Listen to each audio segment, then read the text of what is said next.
దేవుని అందరం చేతులు మనసారా స్తుతిద్దాం. तो आइए हम सब हाथों को उठाकर पूर्ण मन से प्रभु की स्तुति करेंगे। హల్లెలూయా హల్లెలూయా హల్లెలూయా హల్లెలూయా హల్లెలూయా. హల్లెలూయా।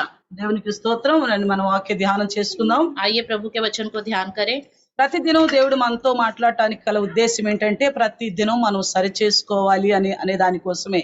प्रभु हर दिन हमसे क्यों बात कर रहा है कि हर दिन हम अपने आप को सुधारते रहे, इसलिए ఆయన బల పరాక్రమల గురించి తెలుసుకున్నా గానీ, उसके अगर पराक्रमशाली कामों को याद करें तो, లేక ఆయన సృష్టిని చేసిన విధానాన్ని గురించి తెలుసుకున్నా కానీ, या उसने सृष्टि किस तरह बनाई है उसको भी हम ध्यान करें तो, లేక మనల్ని రక్షించడం కోసం తన కుమారుని అనుగ్రహించిన విధానాన్ని జ్ఞాపకం చేసుకున్నా, या तो फिर उसने हमें उद्धार देने के लिए, बचाने के लिए अपने पुत्र को किस तरीके से इस दुनिया में भेजा उसको याद करें तो, లేక తన సేవకుల ద్వారా సేవ జరిగించుకున్న విధానాన్ని జ్ఞాపకం చేసుకున్నా, उसके सेवकों के द्वारा किस तरह उसने सेवा को चलाया उसको भी याद करे तो, లేక తన ప్రజలను ఇజ్రాయెల్ని విడిపించిన విధానాన్ని జ్ఞాపకం చేసుకున్నా, या अपने लोगों इजरायलियों को किस तरह उसने छुड़ाया उसको जब हम याद करें तो, వీటన్నిటి వెనుక ప్రతిదినం దేవుడు మనతో మాట్లాడడానికి గల ఉద్దేశం ఏమిటంటే, इन सब के द्वारा हमसे हर दिन प्रभु बात कर रहा है। इसका उद्देश्य क्या है?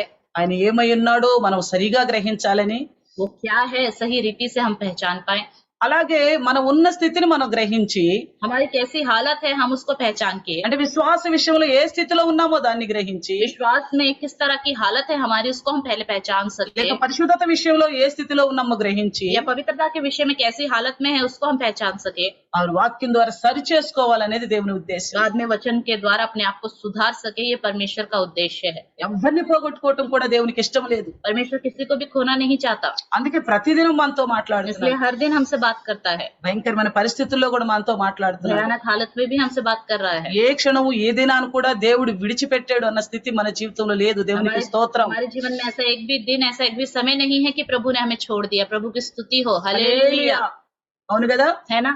రండి.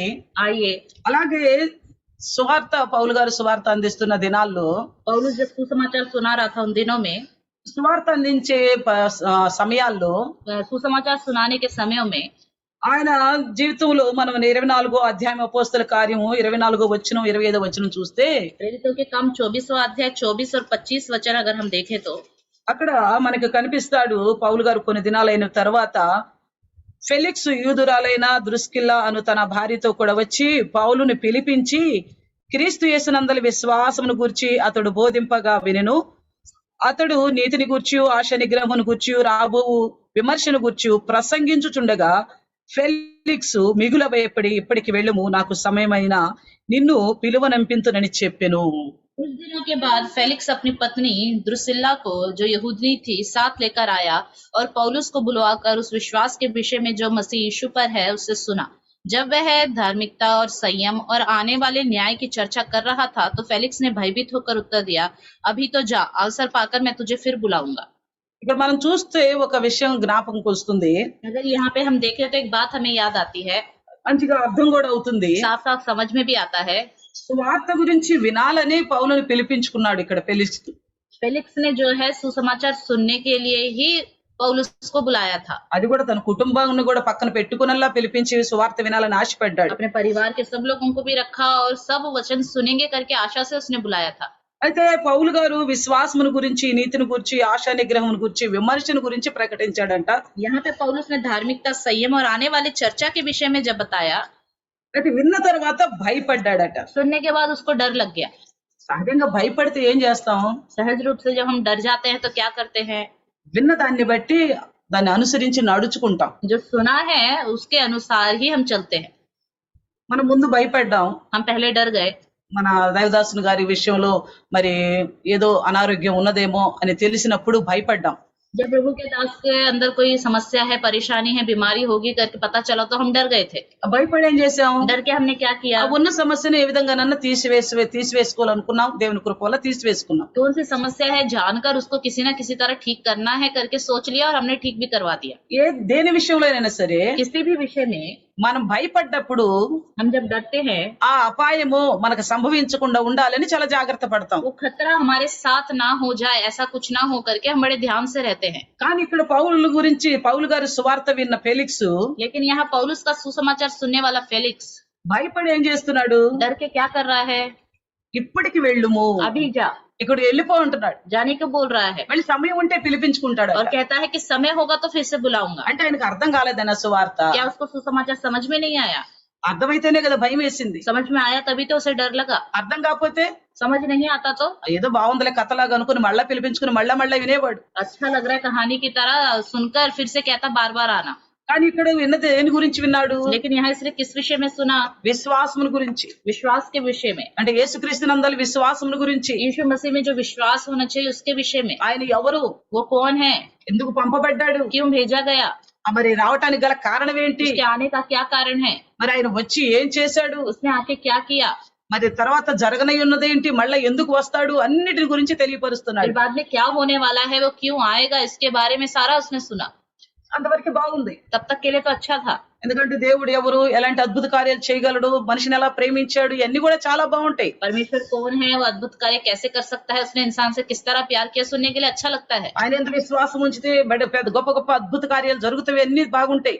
उसके ऊपर विश्वास रखेंगे तो बड़े बड़े अद्भुत कार्य होंगे, ये सब सुन के भी अच्छा लगता ఆయన है। దేవుని కుమారుడు అని చెప్పుకోవడానికి విశ్వసించడానికి కూడా చాలా సంతోషకరంగా ఉంటది. वो परमेश्वर का पुत्र है करके जानकर विश्वास करने के लिए भी आनंद लगता है। ఆ దేవుని తరపు నుండి వచ్చిన వాడు ఆయన ఒక్కడని ఎరగటని ఆ సత్యాన్ని బట్టి కూడా సంతోషిస్తాం. परमेश्वर की ओर से भेजा गया एक ही प्रभु यीशु मसीह है, उसको जानकर हम बहुत खुश हो जाते हैं।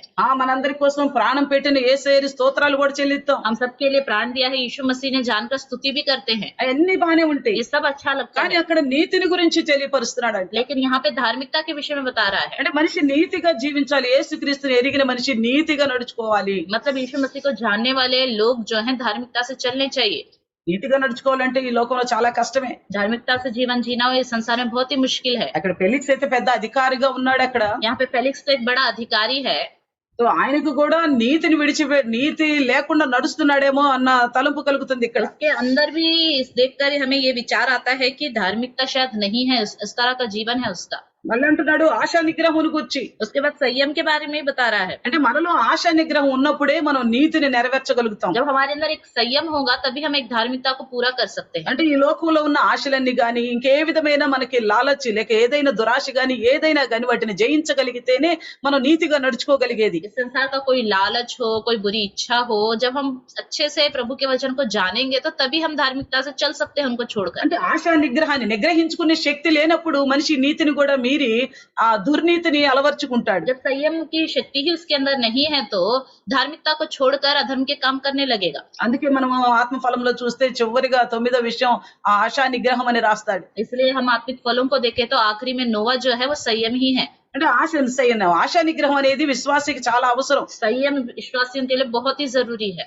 అయితే ఈ రెండు లేనప్పుడు ఖచ్చితంగా మనిషి విమర్శకు గురైపోతాడు. जब ये दोनों नहीं होंगे तो सच में एक परीक्षा का सामना उसको करना पड़ेगा। అందుకే అంటున్నాడు విమర్శ గురించి కూడా ప్రసంగించాడంట.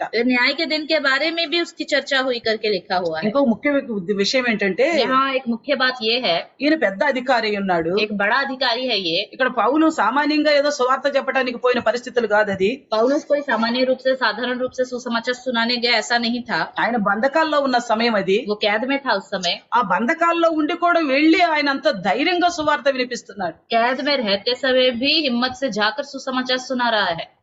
ఆ సమయంలో అంత ధైర్యంగా సువార్త చెప్తున్నాడే అది ఆయన్ని ఇంకా నమ్మేటట్లుగా బలవంతం చేస్తుంది. अरे उस समय भी इतने हिम्मत से सुसमाचार बता रहा है करके उसको और विश्वास को बढ़ाने का कार्य करना चाहिए। సో మేము ఆంధ్రప్రదేశ్ ఆ ప్రాంతాలకు వెళ్ళినప్పుడు जब आंध्र प्रदेश में हम गए, అక్కడ సువార్త అందించాల్సిన పరిస్థితుల్లో మా బాబాయ్ మాకు ప్రేరణగా కొన్ని విషయాలు చెప్తూ ఉంటాడు. सुसमाचार बताने के विषय में मेरे चाचा कुछ प्रेरणा वाली बातें बताते रहते हैं। మీరు ఇంకేం చెప్పాల్సిన అవసరం లేదమ్మా, आपको कुछ बताने की जरूरत नहीं है। మీరు ఢిల్లీలో మీ ఉద్యోగంతో మంచిగా బ్రతకగలుగుతారు. आप दिल्ली में अपनी नौकरी से अच्छे से जी सकते हो। మీకు మంచి అధికారం ఉంది, आपका अच्छा अधिकार भी है, మీకు గౌరవం కూడా ఉంది. आपका इज्जत सम्मान भी है। మీకేదో పేదలయ్యో తినడానికి తిండి లేకో లేక చూపించుకోవడానికి హాస్పిటల్ లేకో అందుకు నమ్ముకోలేదు దేవుడిని మీరు. आपके पास खाने के लिए कुछ नहीं, पैसे नहीं, गरीब हो इसलिए आपने प्रभु पर विश्वास किया, ऐसा कुछ भी नहीं है। కాబట్టి అసలుకి మీరు వెళ్ళి మీ సాక్ష్యాన్ని చెప్పి ఇదిగో మా పరిస్థితి చూడండి, మాకు ఇట్టి పరిస్థితుల్లో మాకు దేవుడు ఎందుకు అవసరము అన్న దాని గురించి మీరు చెప్తే వాళ్ళు ఖచ్చితంగా ప్రభువుని నమ్ముకోవడానికి వీలు కలుగుతుంది అంటూ ఉంటాడు. वो कहते रहते हैं कि आप जिस जगह जा रहे हो वहां पे अपनी हालत को बताओ कि हमारे पास सब कुछ होते हुए भी हमने प्रभु पर क्यों विश्वास किया, क्या है करके इसका गवाही दो, बस यही काफी है सबको बदलने के लिए। అంటే మా స్థితి వాళ్ళకి తెలియపరిచినప్పుడు, మేము నమ్ముకోవటానికి గల కారణం తెలియపరిచినప్పుడు, వాళ్ళు ఒక ఆలోచన పడతారు, ఆలోచనకు గురవుతారు. అవును, వీళ్ళకే దేవుడు అవసరమైనప్పుడు మాకెందుకు అవసరం లేదు అన్న ఆలోచన వాళ్ళకి కలుగుతుంది అనే దాని కోసం హెచ్చరిస్తూ ఉంటాడు.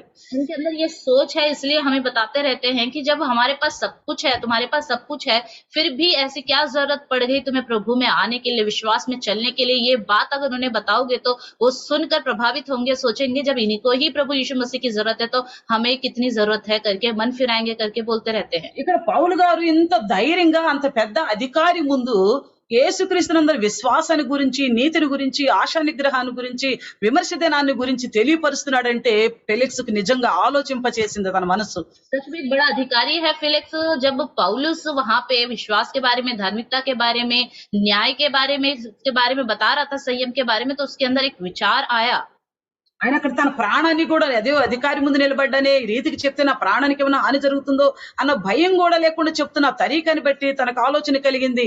అవును, విమర్శ దినము ఉన్నది అని భయపడుతున్నాడు. एक कैदी होकर भी बड़े हिम्मत से कहीं मैं इसको कुछ कहना दूं या इसके प्राण के लिए भी खतरा हो सकता है, ना सोचते हुए वचन हिम्मत से बता रहा है, तो सच में न्याय का दिन है करके उसे पता चला। పౌలు నిర్ణయం కూడా అదే, पौलुस का निर्णय भी నేను यही है, ప్రాణాన్ని లెక్క చేయకుండా సువార్త చెప్పాలని. मैं अपने प्राण की परवाह ना करूं और सुसमाचार सुनाऊं।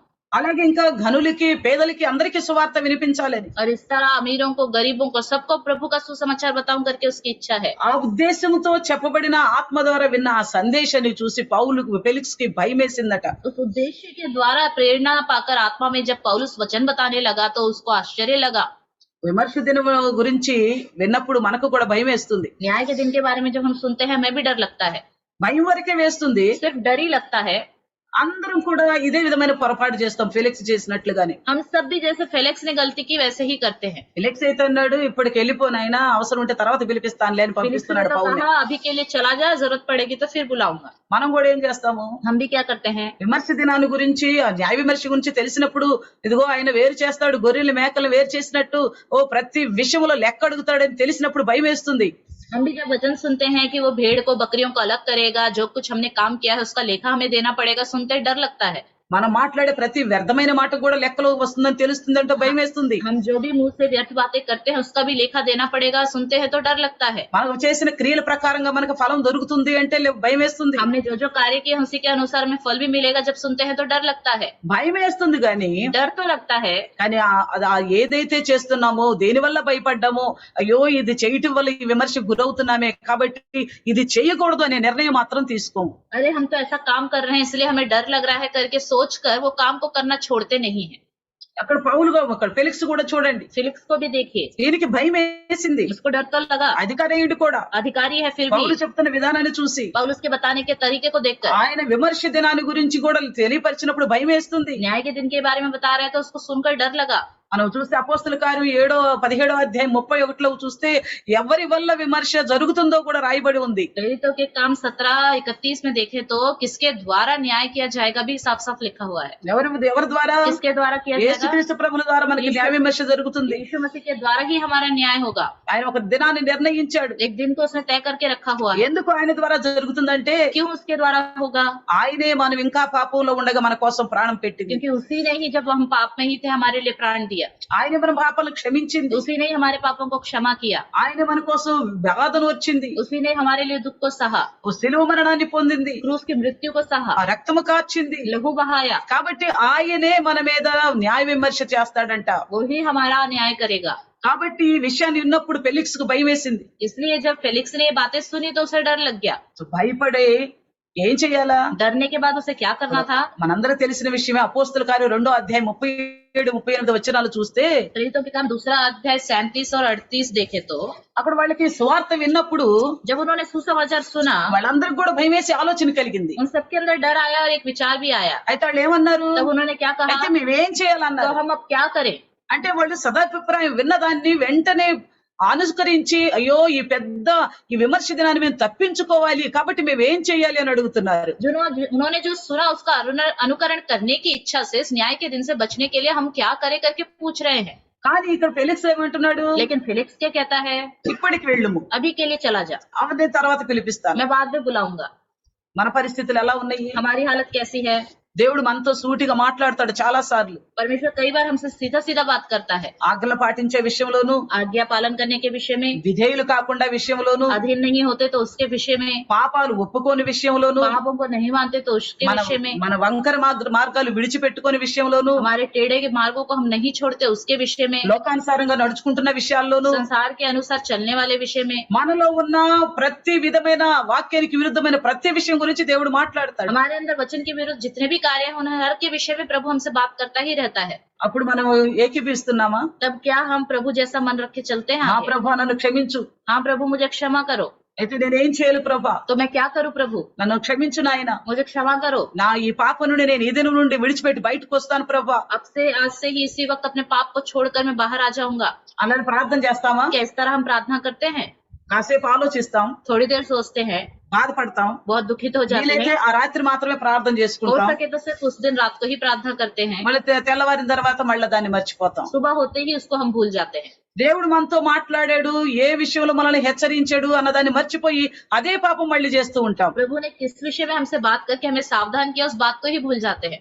ఇక్కడ ఫెలిక్స్ కూడా భయపడి రేపురా అన్నట్టుగా, जिस तरह फेलिक्स डर गया और बोलने लगा कल आना, లేక పిలిపించుకుంటానులే అన్నట్టుగా, नहीं तो बाद में बुलाऊंगा जैसे बोला, ఇప్పటికి వెళ్ళుము अभी के लिए चला जा, నాయన, ఈ సమయానికి వదిలిపెట్టు, प्रभु इस समय को छोड़ दो, ఇక ముందు చూస్తానులే జాగ్రత్త పడటానికి అని దేవుడికి అవకాశం ఇస్తా ఉంటాం.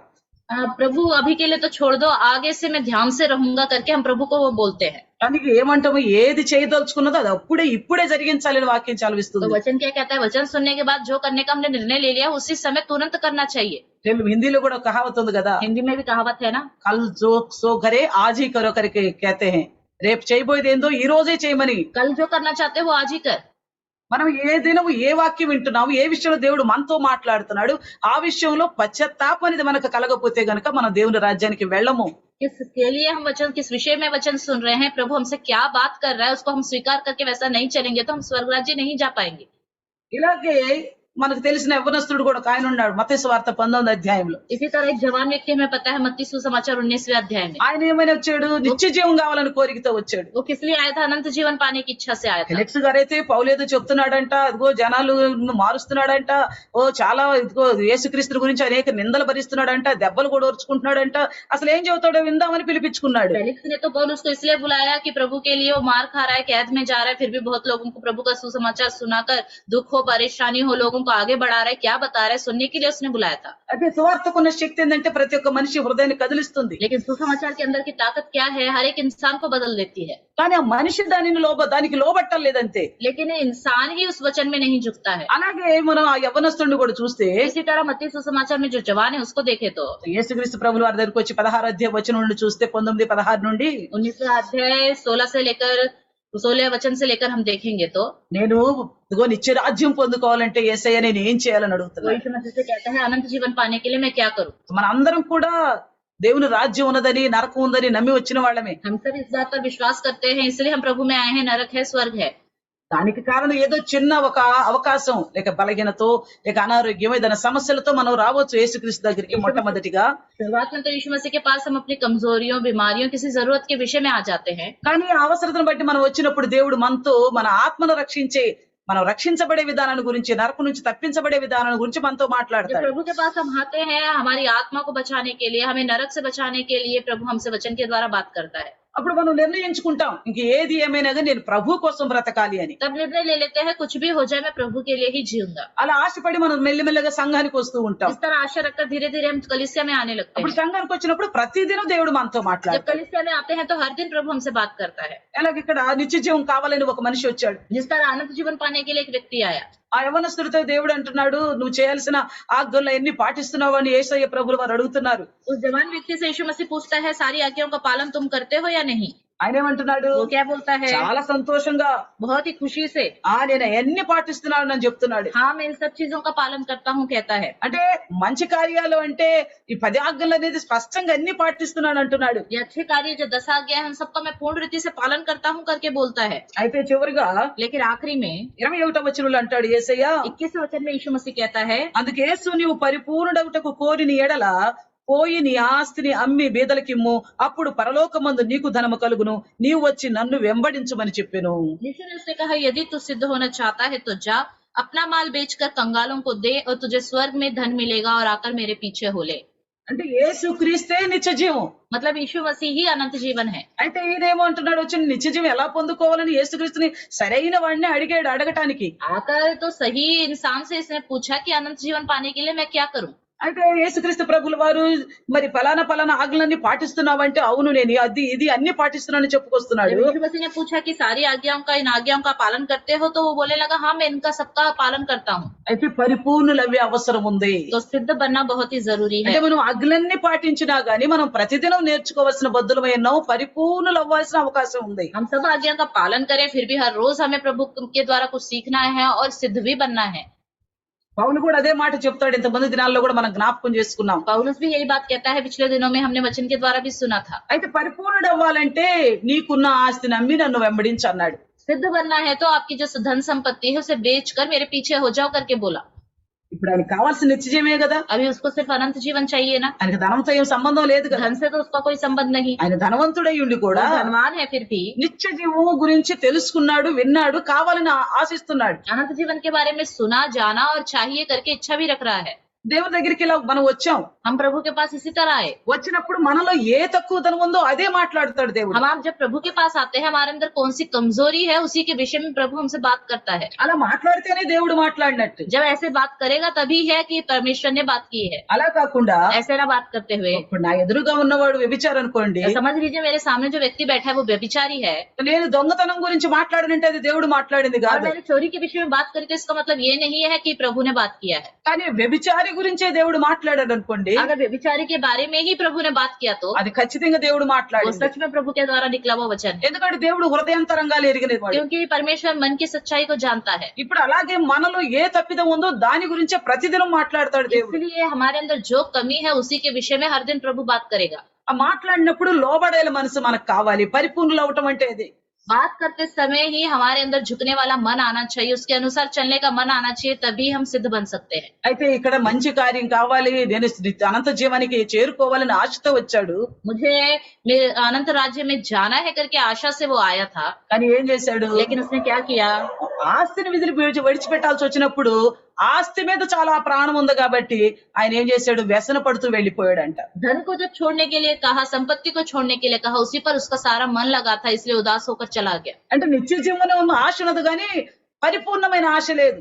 अनंत जीवन पाने की इच्छा है, लेकिन सिद्ध बनने की इच्छा नहीं है। పరిపూర్ణమైన ఆశ ఉంటే ఇంకా నాకు నిత్య జీవం దొరికే మార్గం దొరికిపోయినప్పుడు ఈ మిగిలిన వాటితో నాకు పనేమి అనుకుంటాం. अगर सिद्ध बनने की इच्छा होगी तो जब अनंत जाने राज्य जाने के लिए मेरे लिए मार्ग है, तो इन सब चीजों से मुझे क्या करना करके सोचेंगे। మనకు కూడా నిత్య జీవం మీద సరైన అవగాహన ఉంటే अगर हमारे अंदर भी अनंत जीवन के लिए सही सोच होगा तो మనం ఈ లోకంలో ఉన్న ప్రతి దాన్ని, అది లాభంతో కూడిందైనా, నష్టంతో కూడిందైనా, అది గౌరవంతో కూడిందైనా, అపమానంతో కూడిందైనా ఏదైనా విడిచిపెట్టుకోవడానికి సిద్ధపడతాం. इस संसार में हमारे लिए लाभ हो, नष्ट हो, सम्मान हो या कुछ भी हो, हम इस अनंत राज्य के लिए सब कुछ छोड़ने के लिए तैयार हो जाएंगे। కానీ మనం కూడా ఏం చేస్తాం? लेकिन हम क्या करते हैं? వాక్యం విన్న తర్వాత ముఖం చిన్నబుచ్చుకుంటాం. वचन सुनने के बाद अपना मुंह छोटा कर लेते हैं। నేను చాలా సార్లు దైవదాసులు మాట్లాడుతున్న వాక్యం చెప్పినప్పుడు అంటాను, తర్వాత बहुत से दिन जब वचन सुनाते थे प्रभु के दास, तो वचन खत्म होने के बाद मैं कहती थी, మీరు అలా ఎందుకు చెప్పారు, చూడు వాళ్ళు ఎలా బాధపడుతున్నారో, వాళ్ళ మొక్కలు చూస్తే అర్థం అవుతుంది అనేదాన్ని. मैं कहती थी कि क्यों ऐसे बताया, देखो उनका मुंह कितना उदास हो गया,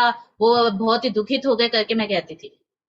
అప్పుడు దైవదాసులు అనేవాళ్ళు, तब प्रभु के दास कहते थे, దేవుడు వాళ్ళ హృదయాన్ని ఎరిగి దేవుడు వాళ్ళతో మాట్లాడుతున్నప్పుడు నేను అదిగాక వేరేది మాట్లాడినంటే నేను దేవుని ఉద్దేశంతో మాట్లాడింది కాదు అంటాడు. प्रभु उनके हृदय को जानकर उसी वचन के द्वारा जब बात कर रहा है, तो मैं अपनी मर्जी से बात करूंगा, तो प्रभु की इच्छा के अनुसार का बात करना नहीं है।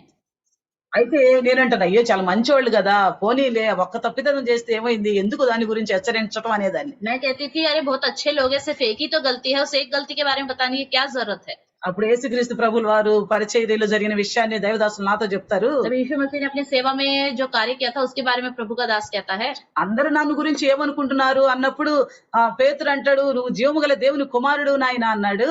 जब यीशु मसीह ने चेलों से पूछा, सब लोग मेरे बारे में क्या सोच रहे हैं, पतरस ने कहा, तू जीवित परमेश्वर का पुत्र है। అప్పుడు యేసు ప్రభులు వారు అంటారు, నిజంగా పరలోక తండ్రి నీకు బయలుపరిస్తే తప్ప ఇది నీకు అసలు తెలిసిందే కాదని మెచ్చుకున్నాడు. तब यीशु मसीह ने शाबाशी दी, कहा कि स्वर्ग से पिता ने अगर तुझे नहीं बताया हो तो तुझ पर ये बात प्रकट नहीं होती। అది చాలా సంతోషమైన విషయము. बहुत ही खुशी की बात है। అయితే అదే పేజీలో పారాగ్రాఫ్ మారిందంటే కింద ఇదిగో నన్ను నేను యెరూషలేము వెళ్తాను, నన్ను కొట్టుకుంటారు, శాస్త్రులు ప్రధానులు కొడతారు, సిలువేస్తారు, అది ఇది అని చెప్పంగానే పేతురు గారు ఏమంటాడు, ప్రభా ఇది నీకు జరగకూడదు అంటాడు. उसी पेज में आखिरी में लिखा होता है कि यीशु मसीह कहता है कि मैं यरूशलेम जाऊंगा, मुझे पकड़ेंगे, मुझे मारेंगे, मुझे क्रूस में सौंप देंगे, मेरी मृत्यु करेंगे, ऐसे सब बोलते ही पतरस कहता है प्रभु तेरे साथ ऐसा नहीं होना है। అప్పుడు వెంటనే యేసయ్య ఏమంటాడు, तब तुरंत यीशु मसीह क्या कहता है, సాతానా పొమ్ము అంటాడు. हे शैतान मेरे सामने से चला जा। ఆ విషయాన్ని నా ముందుకు उस తీసుకొస్తారు. बात को मेरे सामने लेके आते हैं। అంటే నిత్య జీవం గురించిన యేసుక్రీస్తు ఒక్కడే నిత్య జీవానికి మార్గము, దేవుని కుమారుడని గ్రహించిన ఆయనలో చిన్న పొరపాటు ఉంటే అది సాతాను కార్యమని దేవుడు గద్దించాడు. अनंत जीवन और परमेश्वर का पुत्र एक ही है करके जानने पर जब छोटी सी कमी उसके अंदर दिखाई दी, उसको प्रभु यीशु मसीह ने डांटा। ఆ విషయాన్ని నా ముందు పెడతారు దైవదాసులు उस बात को मेरे सामने रखते हैं प्रभु के दास। అలాగ మాట్లాడేదే దేవుని వాక్యము. इस तरह बात करता है प्रभु का वचन। అయినా దేవుడు ప్రేమించే మనతో మాట్లాడతాడు. प्रभु हमसे प्यार करके ही बात करता है। అయితే ఆ సమయంలో మనం ముఖం చిన్నబుచ్చుకోకూడదు. उस समय अपना मुंह हमें छोटा नहीं करना चाहिए। అసలు నిజంగా ఎంత విచిత్రం, వచ్చిందేమో నిత్య జీవం గురించి. सच में कितनी अजीब सी बात है, वो व्यक्ति आया था अनंत जीवन पाने के लिए। ఈ వాక్యమే సెలవిస్తుంది, वचन क्या कहता है, ఏమని అడుగుడి ఇయ్యబడును అని, मांगो तो तुम्हें दिया जाएगा, తట్టుడి తీయబడునని, खटखटाओ तो तुम्हारे लिए खोला వెదకుడి जाएगा, దొరుకును అని. ढूंढोगे तो तुम पाओगे। ఆయన వెతుక్కుంటూ నిత్య జీవం గురించి వచ్చాడు. ఆ దొరికే దాని విషయంలో పరిపూర్ణమైన దేవునికి సమర్పణ లేక ఇంకా పాపాన్ని మూటగట్టుకొని ఇంకా వ్యసన పడుతూ తిరిగి వెళ్ళిపోయినట్లుగా చూస్తున్నాం. अनंत जीवन की खोज में ढूंढते हुए प्रभु के पास आया, जब उसको मिल रहा है वो मार्ग प्रभु ने बताया, फिर भी उसके मुंह में उदासी छा गए और वो चला गया। అందుకే యేసుక్రీస్తు ప్రభుల వారు కూడా వాక్యం చెప్తున్నప్పుడు యోహాను సువార్తలు అంటారు, जैसे यीशु मसीह भी वचन बताते समय यूहन्ना सुसमाचार में कहता है, నేను ఆయనని మీకు తెలిసిపోయింది, मैं वो ही हूँ करके तुम जान गए हो। అంటే ఎవరి కోసం ఎదురు చూస్తున్నారో ఆ యేసు నేనని మీకు जिसका తెలిసిపోయింది. तुम इंतजार कर रहे थे वो यीशु मसीह मैं ही हूँ करके तुम जान गए हो। అయినా గారు మీరు నన్ను సరిగా గ్రహించకపోతే फिर भी तुम सही रीति से मुझे नहीं पहचान మీ पाओगे, పాపంలో ఉండి మీ పాపంలోనే మీరు చనిపోతారు अपने అంటారు. पाप में रहकर अपने पाप में ही तुम मर जाओगे। అయితే మనకు దేవుడు అంటే ఏందో తెలిసిపోయింది. प्रभु कौन है, कैसा है, हमें पता चल गया। అయితే మనం ఫెలిక్స్ లాగా భయపడి మళ్ళీ ఏదో రేపు ఎల్లుండి అని వాయిదా వేసే వాళ్ళలాగా ఉండకూడదు. इसलिए हमें फेलिक्स की तरह डर कर कल या परसों करके ऐसे दिनों को नहीं बढ़ाना चाहिए। అసలు ఎవరన్నా గానీ రక్షణ విషయంలో ఇలా వాయిదా వేసే మనిషి ఉన్నాడు అనుకోండి, कोई भी उद्धार के विषय में इस तरह आज नहीं कल करके दिन को बढ़ाने वाला भी होगा तो ఆయన కోసం ఏదైనా ఒక దినం ఉంటదని నమ్మకం ఉందా क्या మనకి? उसके लिए एक दिन होगा करके भरोसा होगा? అది ఏ దినం అయి ఉంటది वो చెప్పండి? कौन सा दिन होगा बताइए? ఉంటదా? అలాగే వాయిదా వేసే వాళ్ళకి ఏ దినం అన్నా ఉంటదా? आज नहीं तो कल, कल नहीं तो परसों करके जो दिन को बढ़ाते जा रहे हैं उनके लिए कोई एक दिन है क्या? ఒక మనిషి అంటే అప్పు రేపు ఇవ్వబడును అని రాసి పెడతాడంట గోడ మీద. एक व्यक्ति जो है दीवार पर लिखा रहता है कि कर्जा जो है कल चुकाऊंगा। ఒక కొట్టు అతను एक दुकान का व्यक्ति, అప్పు రేపు ఇవ్వబడును, कर्जा कल चुकाऊंगा। నువ్వు రేపు వెళ్ళినా అది రేపే ఇవ్వబడును, अगर तुम कल जाओगे तो आपके लिए वो अगले दिन कल ही होगा, ఎల్లుండి వెళ్తే అది కూడా రేపే. परसों जाओगे तो आपके लिए वही होगा कल दूंगा। అంటే దానికి ఇక లేదు. मतलब उसका कोई सही समय नहीं, అంటే ఆ కొట్టు అతను అప్పు ఇవ్వడు. मतलब जो कर्जा जिसने लिया था वो नहीं चुकाएगा, అందుకనే రాసి పెట్టాడు అప్పు రేపు ఇవ్వబడును. इसलिए उसने लिखा है कर्जा कल चुकाऊंगा।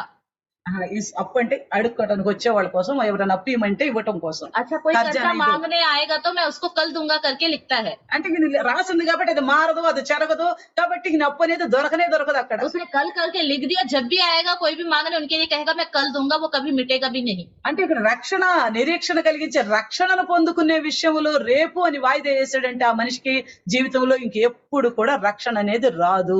उद्धार के विषय में अगर व्यक्ति कहेगा कल, आज नहीं कल, कल नहीं परसों करके ऐसे दिनों को बढ़ाता रहेगा तो उसके जीवन में कभी भी उद्धार का दिन नहीं आएगा। ఇంకా రక్షణ అంటే ఏంటి? उद्धार मतलब क्या है? పాపాలు ఒప్పుకుని పశ్చాత్తాపడటం, पापों को मानकर पश्चाताप करना, మారు మనసు పొందటం. मन फिराना। అందుకే అక్కడ పేతురు గారు వెళ్ళినప్పుడు అయితే మేము ఏం చేయాలన్నప్పుడు అప్పుడు పేతురు గారు చెప్తారు, ఏమంటాడు? మారు మనసు పొంది పాప క్షమాపణ పొందమంటాడు. इसलिए जब पतरस के पास आकर वो कहने लगे हम क्या करें, तो वो कहता है मन फिराकर उद्धार पाओ। కాబట్టి ముందు మన మనసును మార్చుకోవాలి. सबसे पहले हमें अपने मन को बदलना है। ఏదైతే మనలో పాపం ఉండి మన మనసును అలా ప్రేరేపించిందో ఆ మనసును మార్చుకోవాలి. हमारे अंदर मन में जो पाप था जिसने हमें इस तरह की प्रेरणा दी, उस मन को हमें बदल लेना है। చాలా మంది దేవుని దగ్గరికి వచ్చిన తర్వాత వినటానికి చక్కగా ఉంటది కానీ పాటించాడంటే చాలా కష్టంగా ఉంటది. बहुत लोग जब प्रभु के पास आ जाते हैं, सुनने के लिए उन्हें अच्छा लगता है, लेकिन पालन करने के लिए बहुत ही उदास हो जाते हैं। మనకు ఒక ఆయన తెలుసు పాత నిబంధనల గ్రంథంలో, हमें पुराने नियम में एक व्यक्ति पता है, నయమాను గురించి తెలుసు. नामान के కుష్ఠరోగి. बारे में पता है, जो कोढ़ी था। ఆయన కూడా స్వస్థత గురించి వచ్చాడు, वो चंगाई पाने के लिए ही आया, ప్రవక్త దగ్గరికి వచ్చాడు. नबी के पास आया, ప్రవక్త చెప్పిన మాట వినటానికి మనసు ఒప్పటల్లా. लेकिन नबी ने जो बात कही उस बात को नहीं सुन रहा। వచ్చింది స్వస్థత గురించేగా. आया तो चंगाई पाने के विषय में ना, మరి ఆయన సైన్యాధిపతి, वो तो सेनापति है, అంత గొప్పవాడే, ఎంత డబ్బు ఉండి ఉంటది, कितना महान है, उसके पास कितने पैसे हो सकते हैं, ఎంతో డబ్బు ఖర్చు పెట్టి ఉంటాడే, उसने बहुत सारा पैसा खर्च करा होगा, అయినా రోగం తగ్గలేదే. फिर भी वो बीमारी ठीक नहीं हुई। అయితే మరి షోమ్రోనులో ప్రవక్త దగ్గరికి వస్తే మరి స్వస్థత పడతానని తెలుసుకుని వచ్చాడు. शोमरोन में नबी है, उसके पास जाऊंगा तो मैं चंगा हो जाऊंगा जानकर ही आया। కానీ అక్కడికి వచ్చిన తర్వాత ఆయన అన్నాడు, యోర్దాను నదిలో మునుగు 7 సార్లు అన్నాడు. आने के बाद नबी ने कहा कि 7 बार यरदन नदी में डुबकी लगा। అంటే అక్కడికి వచ్చిన తర్వాత కూడా తన మనసులో వేరే ఆలోచనలు. वहां आने के बाद भी उसके मन में दूसरा विचार था। కొంతమంది సంఘానికి వచ్చి కూడా మనసులో వేరే ఆలోచనలతో कुछ लोग ఉంటారు. कलीसिया में आते हैं, लेकिन मन में दूसरा विचार रख के आते हैं, వాళ్ళు మారాలన్న మనసుతో రారు. बदलने की इच्छा से नहीं आते। మళ్ళీ అవసరంతో కూడా స్వస్థత పొందాలనే ఆశ కూడా ఉంటది. फिर जरूरतों को पूरा करना भी चाहते हैं, उनके अंदर సమస్యలు దేవుడు పరిష్కారం చేయాలని నమ్మక ఆశ కూడా ఉంటది. चंगाई पाना चाहते हैं, समस्याओं से छुटकारा पाना भी चाहते हैं, కానీ వాళ్ళ మనసులో ఉన్న దాన్ని మాత్రం మార్చుకోరు. लेकिन उनके मन में जो है उसको वो बदलते नहीं। అంటే మారు మనసు అనేది లేదు. मन फिराव बिल्कुल है ही नहीं। ఆయన వచ్చి ఏం చేస్తున్నాడు నయమాన్ ఇక్కడ, नामान आके क्या करता है, ఎప్పుడైతే 7 మార్లు మునగమన్నాడు, जब 7 बार डुबकी लगाने को कहा, మాకు పెద్ద పెద్ద నదులు లేవా, क्या हमारे वहाँ बड़े बड़े नदी మేము नहीं అక్కడ है, మునగలేమా, क्या हम उधर नहीं डूब सकते? ఇంకేమనుకున్నాడు, और क्या कहने लगा, ఓ నేను ఎలాగానే దైవదాసులు బయటకు వస్తాడు, मैं जब जाऊंगा प्रभु का दास बाहर आएगा, ఓ నన్ను గౌరవిస్తాడు, मेरा सम्मान करेगा, నేను గుర్రం మీద ఉంటాను, గుర్రం నుంచి కిందకు కూడా దిగను, मैं घोड़े पर ही बैठा रहूंगा, घोड़े से नीचे भी नहीं उतरूंगा। ఆయన ఏదో చిన్న మాట చెప్తాడు, वो एक छोटी सी बात कहेगा, దాంతో నాకు స్వస్థత కలిగిపోద్ది उस बात से ही तुरंत मुझे चंगाई मिल जाएगी। అనే, అంటే నేను ఆ గర్వం నుండి దిగే స్థితి లేకుండా ఉంటాడు. मतलब घमंड से नीचे नहीं आएगा। దేవుని దగ్గరికి వచ్చిన తర్వాత కూడా గర్వాన్ని విడిచిపెట్టుకో. प्रभु के पास आने के बाद भी हम घमंड को नहीं छोड़ते, అందుకే ఆయనకు మనసు ఒప్పలు అక్కడ. इसलिए उसका मन नहीं चाहा ऐसा करने ఆయన के लिए। ఏం చేయమన్నా 7 మార్లు మునగమన్నాడు యోర్దానులో. नबी ने कुछ नहीं कहा, सिर्फ यरदन नदी में 7 बार डुबकी लगाने को कहा। అయితే తిరిగి వెళ్ళిపోతున్నాడు. वो वापस चला जा रहा है। ఇక్కడ ఈయనేమో రక్షణ అనంత జీవం నిత్య జీవం కావాలని వచ్చాడు, ముఖం మార్చుకుని నేను తిరిగి వెళ్ళిపోతున్నాడు. ये तो अनंत जीवन चाहिए करके आया, लेकिन अपने मुंह पर उदासी रखकर चला गया। ఒక ఫెలిక్స్ ఏమో సువార్త మంచిగా విన్నాడు, పౌలు గారి జీవితం సాక్ష్యంగా కనపడుతుంది. फेलिक्स ने तो सुसमाचार अच्छे से सुना, पौलुस का जीवन ही उसके लिए गवाह के रूप में दिखाई दे रहा है। అయినా గాని फिर भी వాక్య వినగానే భయం వేసింది. वचन सुनते ही उसको डर लग गया। అంటే ఇక ఆయనకి తెలియాల్సిన సువార్త ఏమీ లేదు, అంత సువార్త అంతా అండిపోయింది ఆయనకి. उसको और कोई सुसमाचार नहीं मिलना है, सारा सुसमाचार उस तक पहुंच गया। విశ్వాసం గురించి, నీతిని గురించి, ఆశా నిగ్రహం గురించి, విమర్శని గురించి కూడా విన్నాడు. विश्वास के बारे में, धार्मिकता के बारे में, संयम के बारे में और न्याय के बारे में भी उसने पूरी तरह सुन लिया। ఇంక ఏం తక్కువైందని ఆయనకి మారు మనసుకు ప్రేరణ రాకుండా భయం మాత్రమే వచ్చింది. ఇప్పటికి వెళ్ళిపోమన్నాడు. और किस वचन की कमी हो गई कि उसके अंदर मन फिराव की प्रेरणा नहीं आई, डर आ गया और कहने लगा चले जाओ, बाद में बुलाऊंगा। అంటే ఆయనకి అర్థమైపోయింది కానీ మారాలన్న మనసు లేదు. उसको वचन तो समझ में आ गया, लेकिन बदलने का मन नहीं है उसके अंदर, ఎందుకంటే పెద్ద అధికారి కదా. क्योंकि एक बड़ा अधिकारी है। మరి ఇక్కడ చూస్తేనేమో ఆయన వ్యసన పడి తిరిగి వెళ్ళిపోయాడు. और यहाँ पे वो तो नामान जो है परेशान होकर चला गया वापस, ఇక్కడ యవనస్తుడు వ్యసన పడి వెళ్ళిపోయాడు. और ये जवान भी उदासी होकर चला गया। ఈ నయమానుకి ఆ యొక్క పోనీలే పాపం అక్కడ సేవకుడు ఉండి ఆయన ఏమన్నా పెద్ద పని చేయమన్నాడా, కేవలం మునగమన్నే కదా అన్నాడు, పోయి మునుగు నాయనా అని చెప్తాడు. नामान के पास तो एक दास था छोटा सा, उसने कह दिया कि उसने कोई बड़ा काम थोड़ी ना बोला, डुबकी लगाने के तो कहा है, चलो डुबकी लगाओ करके बोला। అప్పుడు వెళ్ళి ఆయన మునిగితే గానీ ఆయన స్వస్థత కలగలేదు. जब जाकर उसने 7 बार डुबकी लगाई, उसको चंगाई मिल गई। అంటే మనం ఉన్న స్థితిలోనే మనం వాక్యం వింటాము, మన మనసు మారదు. మనలో ఉన్న గర్వము లేక అహంకారము ఇవన్నీ కూడా మనల్ని లోబడే విధంగా చేయవు. हम जिस हालत में, उसी हालत में रहकर वचन सुनते हैं, हमारे अंदर घमंड है या हमारे अंदर किसी चीज का भी कुछ कार्य है, तो उसके द्वारा हम बदलना नहीं चाहते और वचन के द्वारा झुकना भी नहीं चाहते। కాబట్టి అక్కడ నయమాను తిరిగి వెళ్ళటానికి ఇష్టపడ్డాడు. इसलिए नामान वापस जाने की इच्छा रखने लगा। దేవునితో బిడ్డలతో కలిసే ఉంటాం. प्रभु के लोगों के साथ मिलके रहते हैं। మన అపోస్తల కార్యం 9వ అధ్యాయంలో చూస్తే అక్కడ ఫిలిప్పు గారితో ఒక మనిషి కలిసే ఉన్నాడు. प्रेरितों के काम 9वां अध्याय में देखे तो फिलिप्पुस के साथ एक व्यक्ति है, ఆయన నమ్మాడు, బాప్తిసం కూడా उसने పొందుకున్నాడు. विश्वास किया, बपतिस्मा भी ले लिया। ఆ సీమోను గారిని చేసే जो సీమోను గురించి जादू टोना करने वाला शेमोन था, ఆయన కూడా అక్కడ ఫిలిప్పు గారి ద్వారా అద్భుతాలు, ఆశ్చర్యకార్యాలు, దేవుని రాజ్యం గురించి, నీతిని గురించి, ఆ విమర్శ గురించి వాక్యం విన్నాడు. उसने फिलिप्पुस के द्वारा धार्मिकता के विषय में, संयम के विषय में, न्याय के विषय में, मन फिराव के विषय में, उद्धार के विषय में सारा वचन सुना था। ఈ ఫెలిక్స్ లాగా పోలే అన్న పో అని ఇప్పటికి వెళ్ళిపోను అనలా. फेलिक्स की तरह इसने अभी चले जाओ करके नहीं बोला, నమ్మి బాప్తిసం పొందాడు. विश्वास करा, बपतिस्मा ले लिया। ఆ తర్వాత అపోస్తులు వచ్చి అక్కడ ఫిలిప్సు ద్వారా రక్షించబడ్డ వారి మీద చేతులు పెట్టినప్పుడు పరిశుద్ధాత్మ అనే వరం కుమ్మరించబడుట చూసి जब प्रेरित लोग आए और फिलिप्पुस के द्वारा उद्धार पाए हुए लोगों के ऊपर वो हाथ रखकर जब प्रार्थना कर रहे थे, उनके द्वारा उनके ऊपर जब पवित्र आत्मा आया, इस बात को देखकर ఏమనుకున్నాడు? क्या सोचा उसने? వెంటనే తన దగ్గర ముందు గారడి చేసి సంపాదించిన డబ్బు ఉంది కదా, ఆ డబ్బు తీసుకెళ్లి పెట్టి అంటున్నాడు, ఈ డబ్బు తీసుకొని నాకు ఆ వరాన్ని ఇవ్వండి అని అడుగుతున్నాడు. उसने जो पहले जादू टोना करके पैसे कमाए थे, सारा पैसा ले जाकर उनके आगे रख के कहता है, ये पैसों को ले लो और पवित्र आत्मा जैसे दे रहे हो वो वरदान मुझे भी दे दो, मैं भी वैसे करूंगा। అంటే ఫిలిప్పు కూడా ఉన్నాడు అక్కడ. वहां पे फिलिप्पुस भी है। అపోస్తులు వచ్చి చేతులు పెట్టేదాకా అక్కడ మిగిలిన విశ్వాసులు ఆత్మను పొందుకున్నది, పరిశుద్ధాత్మ పొందుకున్న విషయం కనపడటం లేదు. जहाँ पहले प्रेरित लोगों के आने से पहले फिलिप्पुस के द्वारा जितने पहले विश्वासी से उन्होंने पवित्र आत्मा पाया वो नहीं दिखाई दिया। అయితే ఇక్కడ ఫిలిప్పు ఏది చూస్తున్నాడో, ఇక్కడ గారడి సిమోన్ కూడా అదే చూస్తున్నాడు. फिलिप्पुस तो देख रहा है, ये जादू टोना करने वाला शेमोन भी वही देख रहा है। కానీ ఫిలిప్పులో ఆ విధమైన ఆలోచన రాలేదు, అట్లాంటి ఆ లోకానుసారమైన కోరిక తనలో లేదు. लेकिन फिलिप्पुस के अंदर इस तरह का सोच, संसारिक इच्छा नहीं है। దేవుని వరాన్ని సరిగా అర్థం చేసుకున్నాడు. परमेश्वर के वरदान को उसने सही रीति से समझ लिया। ఆయనైతే మౌనంగా ఉన్నాడు वो तो ఫిలిప్పు. चुपचाप था वो फिलिप्पुस, కానీ ఈయనేం చేస్తున్నాడు? लेकिन ये शेमोन क्या कर रहा था? తనకున్న దానితో దేవుని వరాన్ని కొనాలని उसके చూస్తున్నాడు. पास जितना पैसा है उसके द्वारा परमेश्वर के वरदान को उसने पाना चाहा। చాలా మంది మారరు, మన హృదయం మారదు. बहुत लोगों का हृदय नहीं बदलता, అందుకే అక్కడ అపోస్తులు కూడా ఆ గారడి సిమోన్ అంటారు, इसलिए प्रेरित लोग भी जादू टोना करने वाले शेमोन से कहते हैं, దేవుని ఎదుట నీ హృదయం చెడు సరైనదిగా లేదు, परमेश्वर के सामने तेरा हृदय ठीक नहीं है, నీ హృదయం చెడుతనంతో నిండిపోయింది, దుష్టత్వంతో నిండి ఉంది. तेरा हृदय दुष्टता से, अधर्म से भरा हुआ है। అంటే దేవుని దగ్గరకు వచ్చి నమ్మి బాప్తీసం పొందిన వాళ్ళలో కూడా ఇంకా దుష్టత్వం, చెడుతనం హృదయంలో ఉండడానికి అవకాశం ఉన్నట్లుగా और చూపిస్తున్నారు. यहाँ देखते हैं कि प्रभु के पास मन फिराकर बपतिस्मा पाकर उद्धार पाकर चलने वालों के अंदर भी दुष्टता है, अधर्म है, पाप है। లోకస్తుల్లో లేదా అని నాలో అనుకోకండి, ये ऐसा मत सोचिए कि संसार के लोगों के अंदर नहीं है। అక్కడ ఉండగా ఉంది కాబట్టి ఇక్కడికి వచ్చి మారు మనసు పొందాము అని మనం విశ్వసిస్తున్నాం. संसार में जब थे तब हमारा जीवन ऐसे ही था, प्रभु में आगे मन फिरा लिया है हमने करके हम कहते हैं, కొత్త జన్మ పొందామని నమ్ముతున్నాం. नया जन्म हमने पा लिया करके हम विश्वास करते हैं। అయితే ఈ కొత్త జన్మలో పాపానికి తావుండకూడదు इस కదా. नए जन्म में पाप के लिए जगह भी नहीं होनी चाहिए। కానీ ఇక్కడికి వచ్చిన తర్వాత కూడా ఆ మనసు ఉన్నది జ్ఞాపకం చేసుకోండి. ఇక్కడ लेकिन यहाँ प्रभु के पास आने के बाद भी पुराना वाला मन रहता है, इस बात को याद रखिए। అంటే మన మనసులన్నీ కూడా ఎలా ఉన్నాయి? तो हमारा मन कैसा है?